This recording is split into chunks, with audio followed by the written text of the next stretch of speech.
Hello दोस्तों, मेरा नाम राज है। मेरी उम्र इस समय 24 साल की। शादी के 3 साल बाद ही मेरे भैया बाहर जॉब करने चले गए और भाभी अकेली ही घर पे रहने लगी। मेरी भाभी का नाम रितु है। हमारा अपना खुद का बिजनेस था। भैया के जाने के बाद मैं ही बिजनेस का देखभाल करता। भाभी बहुत सुंदर थी। वो मुझे राज कहकर ही बुलाती थी। भाभी उम्र में मुझसे 1 साल छोटी थी। वो मुझे बहुत प्यार करती। भैया के जाने के बाद भाभी की पूरी मैं देखभाल करता और वो भी मेरा बहुत ख्याल रखती। मैं सुबह 10 बजे घर चला जाता था। मैं सुबह 10 बजे ही घर से चला जाता था और फिर रात के 8 बजे ही घर वापस आता। यह उस समय की बात है जब भैया को गए हुए 6 महीने ही हुए थे। एक दिन मेरी तबीयत खराब हो गई तो मैंने मैनेजर से दुकान संभालने को कहा और दोपहर के 1 बजे ही घर वापस आया। भाभी ने पूछा, क्या हुआ राज? मैंने कहा, मेरा सारा बदन दुख रहा है और लग रहा है कि फीवर भी है। मेरी बात सुनकर वो परेशान हो गई। उन्होंने मुझसे कहा, तुम मेरे साथ डॉक्टर के पास चलो। मैंने कहा, मैंने मेडिकल स्टोर से कुछ मेडिसिन ली है, मुझे थोड़ा आराम करने दो। वो बोली, ठीक है, तुम आराम करो, मैं तुम्हारे बदन पर तेल लगाकर मालिश कर देती हूँ। मैंने कहा, नहीं भाभी, रहने दो, मैं ऐसे ही ठीक हूँ। वो बोली, चुपचाप अपने कमरे में जाकर लेट जाओ, मैं अभी तेल लेकर आती हूँ। मैं कभी भी भाभी की बात से इनकार नहीं करता। मैं अपने कमरे में आया। मैंने अपनी टी शर्ट और पैंट उतार दी, केवल बनियान और निक्कर पहने हुए ही लेट गया। मेरा निक्कर एकदम ढीला था और थोड़ा छोटा निक्कर ही पहनता था। भाभी तेल लेकर आई। उन्होंने मेरे सिर पर तेल लगाया और मेरा सिर दबाने लगी। उसके बाद उन्होंने मेरे हाथ, सीने और पीठ पर भी तेल लगाकर मालिश की। आखिर में वो मेरे पैर पर तेल लगाकर मालिश करने लगी। मैं भी आदमी था, उनके हाथ लगाने से मुझे जोश आने लगा। जोश के मारे मेरा औजार खड़ा होने लगा और मेरा निक्कर तंबू की तरह से ऊपर उठने लगा। धीरे धीरे मेरा औजार पूरी तरह से खड़ा हो गया और मेरा निक्कर एकदम तंबू की तरह हो गया। मैं जानता था कि निक्कर के छोटा होने की वजह से भाभी को मेरा औजार थोड़ा सा दिखाई दे रहा होगा। वो मेरे पैरों की मालिश करते हुए मेरे औजार को भी देख रही थी और उनकी आंखें थोड़ी गुलाबी सी होने लगी। उनके चेहरे पर हल्की सी मुस्कान भी थी। मालिश करने के बाद वो चली गई। उसके बाद मैं सो गया। शाम के 6 बजे नींद खुली और मैं उठ गया। अभी चाय लेकर आई। मैंने चाय पी। उसके बाद मैं बाथरूम चला गया। बाथरूम में से जब वापस आया तो भाभी ने कहा, अब लेट जाओ, तुम्हारे बदन की फिर से मालिश कर देती हूँ। मैंने कहा, अब रहने दो भाभी। वो बोली, क्या मालिश करने से कुछ आराम नहीं मिला? मैंने कहा, आराम तो बहुत मिला। वो बोली, फिर क्यों मना कर रहे हो? मैंने कहा, ठीक है, तुम केवल मेरे पैर की ही मालिश कर दो। मैं खुश हो गई। उन्होंने मेरे पैर की मालिश शुरू कर दी।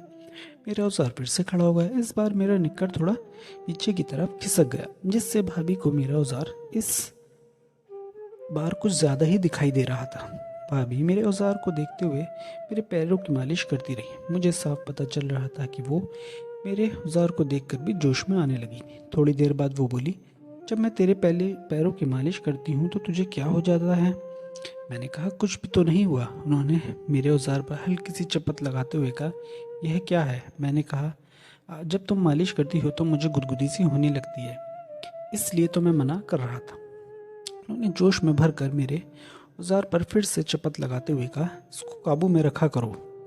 मैंने कहा, जब तुम मालिश करती हो तो ये मेरे काबू में नहीं रहता। वो बोली, तुम भी अपने भैया की तरह हो, जब उनके पैर की मालिश करती थी तो वो भी इसको काबू में नहीं रख पाते।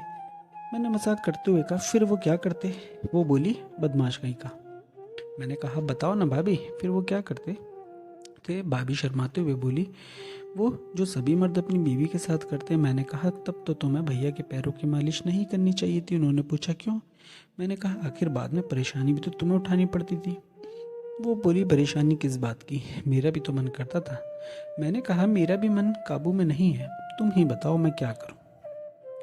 वो बोली, शादी कर लो। मैंने कहा, अभी शादी नहीं करना चाहता। उन्होंने मुस्कुराते हुए कहा, फिर बाथरूम में जाकर मार लो। मैंने अनजान पूछते हुए पूछा, वो क्या होता है? वो बोली, क्या सच में तुझे नहीं मालूम कि हत्ती मारना किसे कहते हैं? मैंने कहा, नहीं। उन्होंने मेरे औजार की तरफ इशारा करते हुए कहा, इसे अपने हाथ में पकड़कर अपना हाथ तेजी से आगे पीछे करना। थोड़ी ही देर में इसमें से जूस निकल जाएगा और यह शांत हो जाएगा। मैंने कहा, तुम मुझे थोड़ा सेव करके बता दो। भाभी तो जोश में आ ही चुकी थी। वो बोली, तू बहुत ही बदमाश है, अपने औजार को बाहर निकाल, मैं बता देती हूँ कैसे करना है। मैंने कहा, तुम खुद ही औजार को बाहर निकाल कर बताओ कि कैसे करना है। उन्होंने शर्माते हुए मेरे औजार को पकड़कर निक्कर से बाहर निकाल लिया। जैसे ही मेरा औजार बाहर आया तो वो बोली, बाप रे, तेरा तो बहुत लंबा है और मोटा भी। मैंने पूछा, अच्छा नहीं है क्या? वो शर्माते हुए बोली, अच्छा है। मैंने पूछा, भैया का कैसा था? वो बोली, उनका भी अच्छा था, लेकिन तेरे जैसे लंबा और मोटा नहीं था। मैंने कहा, अब बताओ कि कैसे करना है। उन्होंने मेरे औजार को पकड़कर अपना हाथ आगे पीछे करना शुरू कर दिया। मुझे बहुत मज़ा आने लगा, वो भी जोश में आने लगी। 2 मिनट मुठ मारने के बाद वो बोली, ऐसे ही कर लेना, अब जा बाथरूम। मैंने कहा, बाथरूम में क्यों? अगर मैं यही कर लेता हूँ तो इसमें क्या बुराई है? वो बोली, तेरा जूस यहाँ ही गिरेगा और मुझे साफ़ करना पड़ेगा। मैंने कहा, मैं ही साफ़ कर दूंगा। वो बोली, ठीक है, यहीं कर ले, मैं जाती हूँ। मैंने उनका हाथ पकड़ कर कहा, तुम यहीं बैठो ना। वो बोली, तेरे औजार पर हाथ लगने से मुझे पहले ही थोड़ा सा जोश आ चुका है। अगर मैं तुझे मुठ मारते हुए देखूंगी तो मुझे और ज़्यादा जोश आ जाएगा, फिर मेरे लिए बर्दाश्त करना मुश्किल हो जाएगा। आखिर मैं भी तो औरत हूँ और अभी जवान हूँ। मैंने कहा, मुझ पर भरोसा रखो, मैं तुम्हारे साथ कुछ भी नहीं करूँगा। वो बोली, मुझ पर भरोसा है, तभी तो मैंने तेरे औजार को पकड़कर तुझे मुठ मारना बताया है। मैंने पूछा, निक्कर उतार दूं या ऐसे ही मुठ मार लूं? वो बोली, क्या निक्कर भी खराब करेगा, उतार दे इसे। मैंने अपना निक्कर उतार दिया और मुठ मारने लगा। भाभी मुझे मुठ मारते हुए देखती रही। मैं भाभी को देखता वो मुठ मार रहा था। धीरे धीरे और ज़्यादा जोश में आ गई। जोश के मारे मेरे मुंह से आह की आवाज़ निकल रही थी। वो मुझे और कभी मेरे केले को देख रही थी। उन्होंने अपना एक हाथ अपनी गुफा पर रख लिया और सहलाने लगी। मैंने पूछा, क्या हुआ? वो बोली, तो मुझे एकदम पागल कर देगा, मैं जा रही हूँ। मैंने उनका हाथ पकड़ लिया और कहा, बैठो ना मेरे पास। वो चुपचाप बैठ गई। मैं मुठ मारता रहा। भाभी जोश के मारे पागल सी हो चुकी थी। थोड़ी ही देर में उन्होंने मेरा औजार पकड़ लिया और बोली, अब रहने दे, मुझसे बर्दाश्त नहीं हो रहा। मैंने पूछा, क्या हुआ? उन्होंने अपना पेटीकोट ऊपर कर दिया और बोली, देख, मेरी गुफा भी एकदम गीली हो गई। तूने मुझे पागल सा कर दिया है, अब मुझे बर्दाश्त नहीं हो रहा है। मेरी गुफा को सहला दे, मैं तेरा औजार सहला देती हूँ। मैंने कहा, केवल सहलाना ही है या कुछ और भी करना है? वो बोली, अगर तेरा मन करे तो मेरी गुफा को थोड़ा सा चाट ले, इससे मुझे भी थोड़ा आराम मिल जाएगा। मैंने कहा, कपड़े तो उतार दो। वो बोली, तू खुद ही उतार दे। मैंने भाभी के कपड़े उतार दिए। अब वो एकदम नंगी हो गई। उनकी गुफा एकदम साफ थी। मैंने कहा, तुम्हारी गुफा तो एकदम साफ है। वो बोली, मुझे गुफा पर बाल बिल्कुल भी पसंद नहीं है, इसलिए मैं इसे हमेशा ही साफ रखती हूँ। तेरा भी तो औजार एकदम साफ है। मैंने कहा, मुझे भी बाल पसंद नहीं है। वो लेट गई तो मैंने उनकी गुफा पर अपनी जीभ फिरानी शुरू कर दी। वो बोली, ऐसे नहीं। मैंने कहा, फिर कैसे? वो बोली, मुझे भी तो तेरा चूसना है, तू मेरे ऊपर उल्टा लेट जा और अपना केला मेरे मुंह के पास कर, फिर चाट मेरी गुफा को। मैं भाभी के ऊपर 6-9 की पोजीशन में लेट गया। मैंने उनकी गुफा जीप पर जीप फिराना शुरू किया तो उन्होंने मेरे औजार का सुपड़ा अपने मुंह में ले लिया और चूसने लगी। मुझे खूब मज़ा आने लगा। भाभी भी जोश में मारे सिसकियां भरने लगी। मैंने उनकी गुफा की दरार को अपने होठों से दबाना शुरू कर दिया तो उन्होंने जोर की सिसकरी ली। मैंने पूछा, क्या? वो बोली, बहुत मज़ा आ रहा है, और ज़ोर ज़ोर से दबा। मैंने उनकी गुफा की दरार को और ज़्यादा ज़ोर से दबाना शुरू कर दिया तो उन्होंने मेरा औजार अपने मुंह में और ज़्यादा अंदर ले लिया, तेजी के साथ चूसने लगी। मैंने एक उंगली उनकी गुफा में डाल दी और अंदर बाहर करने लगा। थोड़ी ही देर में भाभी की गुफा से जूस निकल आया। वो बोली, चाट ले इसे। मैंने उनकी गुफा का सारा जूस चाट लिया। थोड़ी ही देर में मेरे औजार का जूस भी निकलने लगा तो भाभी सारा का सारा जूस पी गई। उसके बाद मैं हट गया और उनके बगल में लेट गया। भाभी मेरा औजार सहलाने लगी। थोड़ी ही देर बाद वो बोली, आज तो वो हो गया कि जो नहीं होना चाहिए था। मैंने कहा, मैंने ऐसा क्या कर दिया? वो बोली, तूने मुझे अपना औजार दिखाकर मुझे पागल सा कर दिया। मैंने कहा, मैंने तो नहीं दिखाया था। वो बोली, तेरा नेकर ही इतना छोटा और ढीला था कि मुझे तेरा औजार दिखाई दे गया। मैं अपने आप को काबू में नहीं रख पाई, इसलिए मैंने तुझसे पैर की दोबारा मालिश करने के लिए कहा था। मैं तेरा औजार देखना चाहती थी क्योंकि मुझे तेरा औजार बहुत ही लंबा दिख रहा था। मैंने कहा, अब तो देख लिया ना? वो बोली, हाँ, देख भी लिया और पसंद भी कर लिया। मैंने कहा, अब क्या इरादा है? वो बोली, तू भी वही कर जो तेरे भैया मेरे साथ करते थे। मैंने कहा, ये ठीक नहीं है। वो बोली, क्या ठीक है क्या नहीं, मैं कुछ नहीं जानती। अगर अब तू नहीं करेगा मेरे साथ तो मैं कहाँ जाऊँगी। मैंने पूछा, मैं तुम्हारे साथ क्या करूँ। वो बोली, जो तेरे भैया मेरे साथ करते थे। मैंने कहा, मैंने तो कभी देखा ही नहीं कि तुम्हारे साथ वो क्या करते थे। भाभी ने मेरे गालों को ज़ोर से काट लिया और बोली, अब मार मेरी। मैंने कहा, दर्द होगा। वो बोली, तो मैं क्या करूं, होने दे, जो होगा देखा जाएगा। मैंने कहा, तुम मेरी भाभी हो, मैं तुम्हें तुम्हारी कैसे मार सकता हूँ। भाभी का तो जोश के मारे बुरा हाल था। वो बोली, तू मेरी नहीं मारेगा, लेकिन मैं तुझे तेरी मार सकती हूँ। मैंने कहा, फिर तुम ही मेरी मार लो। मेरा औजार फिर से खड़ा हो चुका था। भाभी मेरे ऊपर आ गई। उन्होंने मेरे औजार के सुपड़े को अपनी गुफा के बीच रखा और दबाने लगी। उनके चेहरे पर दर्द की हल्की सी झलक साफ दिख रही थी, फिर भी वो रुकी नहीं। मेरा औजार धीरे धीरे उनकी गुफा में घुसता ही जा रहा था। उनकी गुफा बहुत टाइट थी। उन्होंने दबाना जारी रखा तो थोड़ी ही देर में उनकी आंखों से भी आंसू आ गए। मैंने पूछा, क्या हुआ। वो बोली, दर्द बहुत हो रहा है। मैंने कहा, फिर रुक जाओ ना, इतना दर्द क्यों बर्दाश्त कर रही हो। वो बोली, पागल हो गई हूँ। अब तेरा औजार मेरी गुफा में भाभी की गुफा में घुस चुका था। दर्द के मारे भाभी का बुरा हाल हो रहा था। तभी वो अपने बदन का सारा जोर देते हुए अचानक मेरे औजार पर बैठ गई। मेरा पूरा का पूरा औजार उनकी गुफा में समा गया कि मुंह से जोर से चीख निकली। उनका सारा बदन थर थर कांपने लगा। उनके चेहरे पर पसीना आ गया। उनकी सांसें बहुत तेज चल रही थी। वो मुझे मेरे ऊपर लेट गई और मेरे होठों को चूमने लगी। मैं उनकी कमर और तरबूजों को सहलाने लगा। तभी मुझे बदमाशी सूझी। मैंने उनके पिछवाड़े के छेद पर अपनी उंगली फिरानी शुरू कर दी तो उन्हें और मज़ा आने लगा। अचानक मैंने अपनी उंगली उनके पिछवाड़े में डाल दी तो उन्होंने जोर की सिसकारी ली और बोली, बदमाश कहीं का, पहले तो कह रहा था कि तुम मेरी भाभी हो, मैं तुम्हारी कैसे मार सकता हूँ। अब तू मेरी पिछवाड़े में उंगली डाल रहा है, क्या अब मैं तेरी भाभी नहीं रह गई। मैंने कहा, बिल्कुल नहीं। अब तो तुमने मेरा औजार तुमने अपने गुफा में डाल लिया है, अब तो तुम मेरी भाभी नहीं रह गई हो। वो बोली, अब मैं तेरी क्या लगती हूँ। मैंने कहा, बीवी।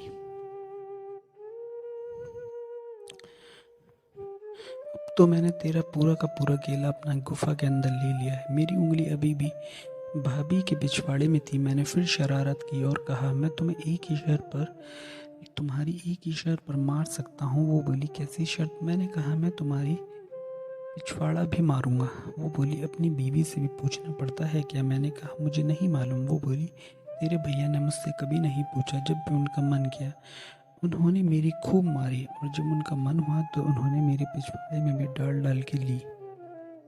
मैंने कहा, इसका मतलब तुम भैया से पिछवाड़ा भी मरवा चुकी हो। वो बोली, तो क्या हुआ, मज़ा तो दोनों में ही आता है। अब मुझे ज़्यादा परेशान मत कर और मेरी मार। मैंने कहा, थोड़ा सा तुम मारो फिर थोड़ा सा मैं मारूंगा। वो बोली, ठीक है बाबा। भाभी ने धीरे धीरे धक्के लगाना शुरू कर दिए। उनके मुंह से चीख निकलने लगी। मैंने पूछा, अब क्या हुआ। वो बोली, दर्द हो रहा है। मैंने पूछा, क्यों। अब तो पूरा अंदर ले चुकी हो। वो बोली, अंदर लेने से क्या होता है, मेरी गुफा अभी भी तेरे औजार के साइज की थोड़ी हुई है। मैंने पूछा, मेरे औजार के साइज की कैसे होगी। वो बोली, जब तू मेरी कई बार मारेगा। तो वो धीरे धीरे धक्के लगाती रही। मैंने पूछा, तुम्हारी गुफा को चौड़ा करने के लिए मुझे कितनी बार तुम्हारी मारनी पड़ेगी। वो बोली, ये तो तेरे ऊपर है, तो किस तरह से मेरी मारता है।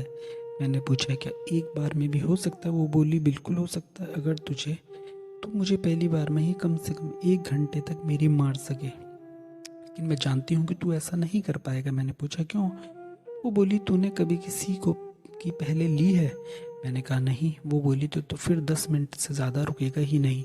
मैंने कहा, रुकूंगा क्यों नहीं। वो बोली, मुझे तुझे मेरी मारने में ज़्यादा जोश आ जाएगा, इसलिए। भाभी को धक्के लगाते हुए लगभग 10 मिनट हो चुके थे और वो इस दौरान एक बार झड़ भी चुकी थी। तभी मेरे केले का जूस निकल पड़ा और साथ ही साथ वो भी फिर से झड़ गई। वो मुस्कुराते हुए बोली, क्या हुआ पहलवान। मैंने कहा, वही हुआ जो तुम कह रही थी। वो बोली, मेरी गुफा ढीली करने के लिए तुझे कम से कम 1 घंटे तक मेरी मारनी पड़ेगी। मैं भी ये जानती हूँ कि अगली बार तू ज़्यादा से ज़्यादा 15 मिनट ही मेरी मार पाएगा। इस तरह जब तू 3-4 बार मेरी मारेगा तब कुल मिलाकर 1 घंटे हो जाएंगे और मेरी गुफा ढीली हो जाएगी, तेरे औजार के साइज़ की हो जाएगी। समझ गया बच्चू? मैंने कहा बिल्कुल समझ गया। भाभी ने मेरे औजार को अपनी गुफा के अंदर ही रखा और मेरे ऊपर लेट गई। वो मेरे होठों को चूमती रही और मैं उनको दूध को मसलता रहा। 10 मिनट के बाद मेरा औजार उनकी गुफा में ही फिर से खड़ा होने लगा तो वो बोली, अब मेरी फिर से मार। मैंने कहा जैसे आपकी मर्जी। वो मुस्कुराते हुए मेरे ऊपर से हट गई और लेट गई। मैं उनके ऊपर आ गया। मैंने उनकी फिर से मारना शुरू कर दी। मैं पूरे जोश में था और ज़ोर ज़ोर से धक्के लगाते हुए उनकी मार रहा था। वो बोली, शाबाश, बहुत ही अच्छी तरह से मार रहे हो, और तेज तेज मेरी मारो, रुकना मत, थोड़ा ज़ोर से धक्के लगाओ। मैंने और ज़्यादा तेज़ी के साथ धक्के लगाने शुरू कर दिए। लगभग 15 मिनट के बाद मैं झड़ गया। भाभी भी इस बार 2 बार झड़ चुकी थी। मैंने उन्हें सारी रात खूब जमकर उनकी मारी। वो भी पूरी तरह से मस्त हो गई थी और मैं भी सुबह तक उनकी मारता रहा। सुबह को मैंने पूछा, तुम्हारी गुफा में मेरे औजार के साइज़ की हो गई या नहीं? वो बोली, जब तुमने मेरी 4 बार मारी उसके बाद मैं चिल्लाई क्या? मैंने कहा बिल्कुल नहीं। वो बोली, फिर समझ लो कि मेरी गुफा तुम्हारे औजार के साइज़ की हो गई। थोड़ी देर बाद वो बोली, मैं एक बात तुमसे कहना चाहती हूँ। मैंने पूछा, अब क्या? वो बोली, मुझे तो तुम्हारा औजार बहुत पसंद आ गया। अगर तुम्हें मेरी गुफा भी पसंद आ गई हो तो तुम मुझसे शादी कर लो। मैं तुमसे 1 साल छोटी भी हूँ और जवान भी। मैं तुम्हें पूरा मज़ा दूंगी और एकदम खुश रखूंगी। अगर तुम मुझसे शादी नहीं करोगे तो मैं तुम्हारी रखेल बनकर रह जाऊंगी। जब तुम्हारी शादी हो जाएगी तो मेरी कौन मारेगा? अभी खूबसूरत थी ही, मैं उन्हें बहुत प्यार भी करता था और वो भी मुझसे बहुत प्यार करते थे। उनकी बात सही थी, क्योंकि मोहल्ले के लोग बाद में उन्हें मेरी रखेल ही कहते। मैंने मजाक किया, अगर तुम मुझसे शादी करना चाहती हो तो मैं एक काम करना पड़ेगा। वो बोली, मैं सब कुछ करने के लिए तैयार हूँ। मैंने कहा, तुमने उस पागल को देखा है ना जो हमारे मोहल्ले में घूमता रहता है? वो बोली, हाँ देखा है। मैंने कहा, तुमने उसका औजार भी देखा होगा? वो बोली, देखा है। मैंने पूछा, उसका औजार कैसा है? वो बोली, उसका तो तुमसे भी ज़्यादा लंबा और मोटा लगता है। मैंने कहा, मैं उसे एक दिन घर ले आता हूँ, तुम मुझसे मरवा लो। वो बोली, ठीक है, ले आना, मैं तुमसे शादी करने के लिए कुछ भी कर सकती हूँ। मैं उस पागल से भी मरवा लूंगी। मैंने कहा, मैं तो मजाक कर रहा था। वो बोली, तो क्या तुम समझी कि मैं सच में ही उस पागल से मरवा लूंगी? मैंने कहा, मैं तुमसे एक ही शर्त पर शादी करूंगा। वो बोली, मैंने कहा ना कि मुझे तुम्हारी हर शर्त मंजूर है। मैंने कहा, सुन तो लो। वो बोली, फिर सुना ही दो। मैंने कहा, मैं तुम्हारे पिछवाड़े भी मारूंगा, तभी तुमसे शादी करूंगा। वो बोली, जब मैंने तुम्हारा केला अपनी गुफा के अंदर लिया तभी मैं तुम्हारी बीवी बन गई, भले ही हमारी शादी नहीं हुई।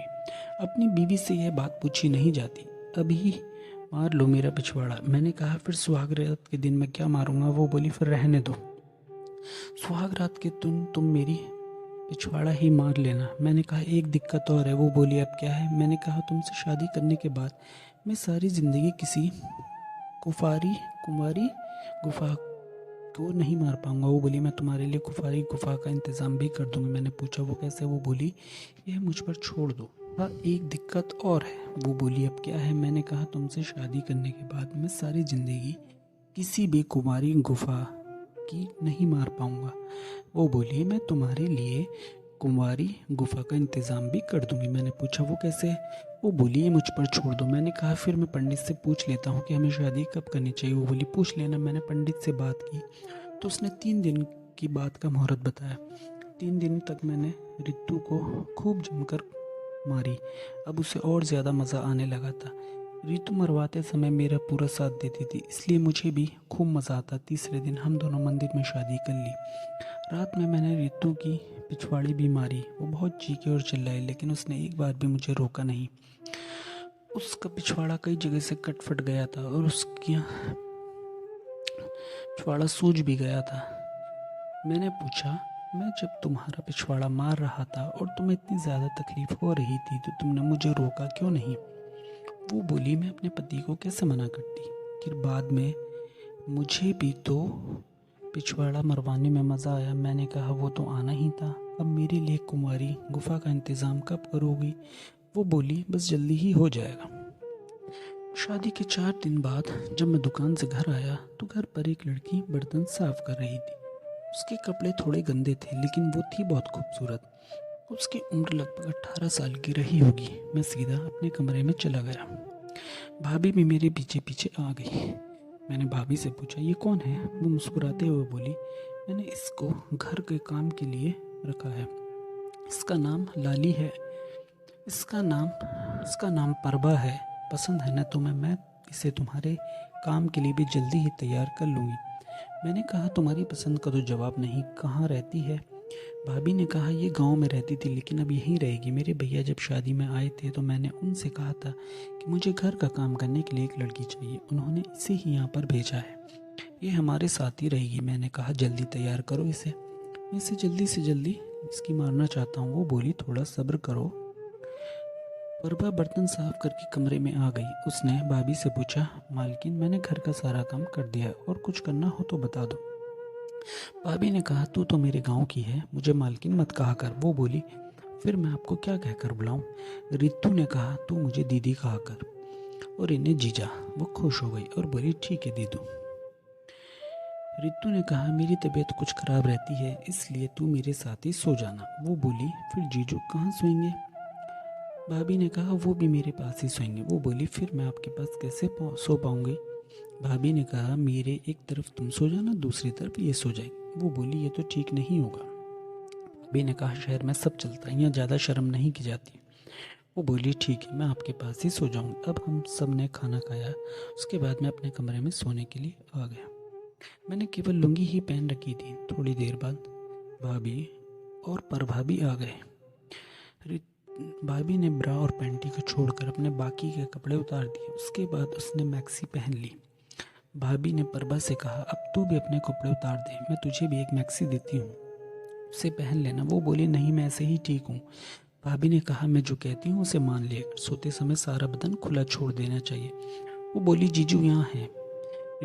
भाभी ने कहा, जीजू से कैसी शर्म, ये तुझे पकड़ थोड़ी ही लेंगे, उतार दे अपने कपड़े।